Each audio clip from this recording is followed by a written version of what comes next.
अकेले जीना सीखना जीवन की सबसे बड़ी कला है। जब इंसान अकेला रहना सीख जाता है, तब वह खुद को जानना शुरू करता है। अकेलापन किसी सजा का नाम नहीं है, बल्कि यह एक अवसर है खुद के भीतर झांकने का, अपने अस्तित्व को समझने का, अपनी सोच को स्पष्ट करने का। जो व्यक्ति अपने साथ खुश रहना सीख लेता है, उसके अंदर एक अलग ही चमक आ जाती है। एक ऐसी शक्ति जन्म लेती है जो उसे दूसरों से अलग बनाती है।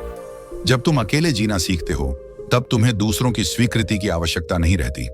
तुम्हें अपनी कीमत किसी की राय से नहीं मापनी पड़ती। जो इंसान दूसरों की मान्यता पर निर्भर रहता है, वह हमेशा असुरक्षित रहता है, लेकिन जो अपने आप में संतुष्ट रहता है, वह स्थिर रहता है। यही स्थिरता उसकी वैल्यू को बढ़ाती है। जो व्यक्ति खुद के साथ समय बिताना सीख लेता है, वही समझता है कि असली ताकत बाहर नहीं, भीतर होती है। अकेलापन आत्मचिंतन का समय देता है। यह तुम्हें तुम्हारे भीतर छिपे हुए सामर्थ्य से मिलवाता है। जब तुम दूसरों की आवाजों से दूर अपने मन की आवाज सुनने लगते हो, तभी तुम जान पाते हो कि तुम वास्तव में कौन हो, क्या चाहते हो और किस दिशा में बढ़ना है। यह स्पष्टता जीवन को नई दिशा देती है। अकेले रहना आत्मनिर्माण का समय होता है। इस समय में तुम अपने विचारों को गढ़ते हो, अपने निर्णयों को मजबूत करते हो और अपनी इच्छा शक्ति को परखते हो। जो व्यक्ति अकेले रहना नहीं जानता, वह भीड़ में खो जाता है। उसे हमेशा किसी के सहारे की जरूरत होती है। लेकिन जो अकेले चलना सीख लेता है, उसके कदमों की गूंज दुनिया सुनती है। जब तुम्हें किसी की जरूरत नहीं रहती, तब दुनिया को तुम्हारी जरूरत महसूस होने लगती है। यही वह पल होता है जब तुम्हारी वैल्यू बढ़ती है। अकेले रहना मतलब ये नहीं कि तुम्हें सबको छोड़ देना है, बल्कि इसका अर्थ यह है कि तुम्हें खुद के साथ इतना मजबूत बनना है कि किसी के जाने या आने से तुम्हारे मन की शांति पर असर न पड़े। जब तुम्हारे भीतर यह स्थिरता आती है, तब तुम्हारी सोच गहरी हो जाती है, तुम्हारे फैसले सटीक हो जाते हैं और तुम्हारा आत्मविश्वास अडिग हो जाता है। जब तुम अकेले रहना सीखते हो, तब तुम्हें एहसास होता है कि शांति भी एक शक्ति है।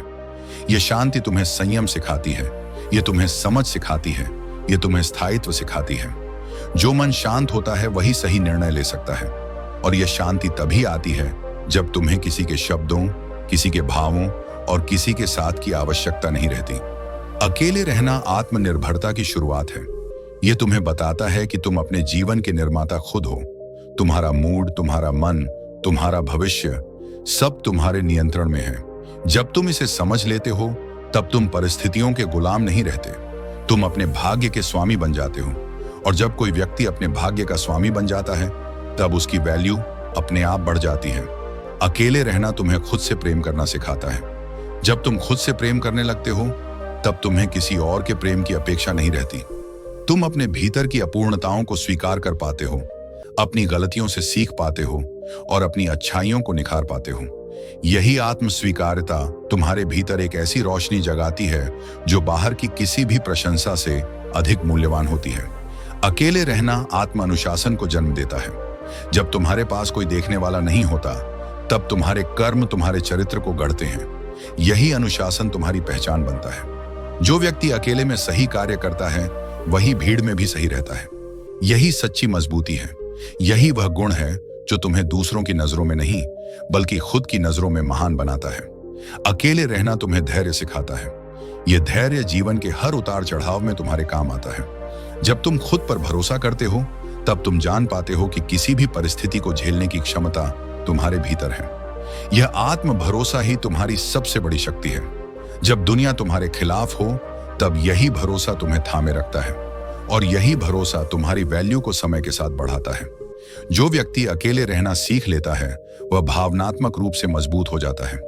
वह दूसरों की बातों से टूटता नहीं, वह परिस्थितियों से झुकता नहीं। वह जानता है कि उसके भीतर एक ऐसी ऊर्जा है जो किसी भी अंधेरे को मिटा सकती है। यह ऊर्जा तभी जागती है जब तुम बाहरी शोर से दूर अपने भीतर की खामोशी में उतरते हो। अकेलापन आत्म साक्षात्कार की यात्रा है। इस यात्रा में तुम खुद से मिलते हो, खुद को समझते हो और खुद को नया बनाते हो। जब तुम यह समझ लेते हो कि जीवन में सबसे जरूरी रिश्ता खुद से है, तब तुम किसी पर निर्भर रहना छोड़ देते हो। यही स्वतंत्रता तुम्हारी असली वैल्यू है। अकेले रहना आत्मसम्मान की नींव है। जो व्यक्ति खुद के साथ समय बिताने में सहज है, वह दूसरों के सामने झुकता नहीं। उसे पता होता है कि उसकी कीमत दूसरों के शब्दों से नहीं घट सकती। यह आत्मसम्मान ही उसे ऊंचा उठाता है। जब तुम्हें अपनी कीमत का एहसास होता है तब तुम किसी भी स्थिति में खुद को खोने नहीं देते। जो इंसान अकेला रहना सीख जाता है उसके भीतर आत्मविश्वास पैदा होता है। उसे किसी की मान्यता की जरूरत नहीं होती। वह खुद अपनी मंजिल तय करता है, खुद अपने रास्ते पर चलता है और खुद अपनी पहचान बनाता है। यही आत्मनिर्भरता उसकी असली शक्ति है। जब तुम अकेले जीना सीख लेते हो तब तुम्हारे भीतर की कमजोरी खत्म हो जाती है। तुम किसी पर भावनात्मक रूप से निर्भर नहीं रहते। यह स्वतंत्रता तुम्हारे आत्मविश्वास को और अधिक मजबूत बनाती है। यही आत्मविश्वास तुम्हें सफल बनाता है, सम्मानित बनाता है और सबसे बढ़कर तुम्हें संतुष्ट बनाता है। अकेले रहना एक साधना है। यह साधना तुम्हें दुनिया से नहीं बल्कि खुद से जोड़ती है। जब तुम खुद से जुड़ते हो तब तुम हर उस चीज से ऊपर उठ जाते हो जो तुम्हें सीमित करती है। यही विकास है, यही आत्मोन्नति है और यही असली वैल्यू है। जब तुम अकेले रहना सीख जाते हो तब तुम्हें किसी चीज की कमी महसूस नहीं होती। तुम्हारा मन संपूर्ण हो जाता है। यह संपूर्णता ही तुम्हारी पहचान बनती है। तब तुम्हारी मौजूदगी ही प्रभावशाली हो जाती है। तुम्हारे शब्दों में वजन आ जाता है और तुम्हारा व्यक्तित्व आकर्षक बन जाता है। याद रखो, जो अकेले रहना सीख लेता है वही दुनिया में कुछ बड़ा कर दिखाता है, क्योंकि वह जानता है कि असली शक्ति भीड़ में नहीं, खुद के भीतर है। जब तुम खुद को पा लेते हो तब दुनिया खुद तुम्हें पहचानने लगती है। इसलिए अकेले रहना मत डरना, इसे अपनाओ। ये तुम्हारी कमजोरी नहीं, तुम्हारी ताकत है। ये तुम्हें दूसरों से नहीं बल्कि खुद से जोड़ती है। यही जुड़ाव तुम्हारी वैल्यू बढ़ाता है, तुम्हें ऊंचा उठाता है और तुम्हें ऐसा बनाता है कि लोग तुम्हारे जैसे बनना चाहें। अकेले जीना सीखो, क्योंकि जब तुम अकेले जीना सीख लेते हो तब तुम्हें किसी चीज से डर नहीं रहता। तब तुम खुद अपनी दुनिया बनाते हो, खुद अपने सपने पूरे करते हो और खुद अपनी पहचान रचते हो। यही है जीवन का सार, अकेले रहकर भी संपूर्ण होना और संपूर्ण होकर अपनी वैल्यू दुनिया को दिखाना।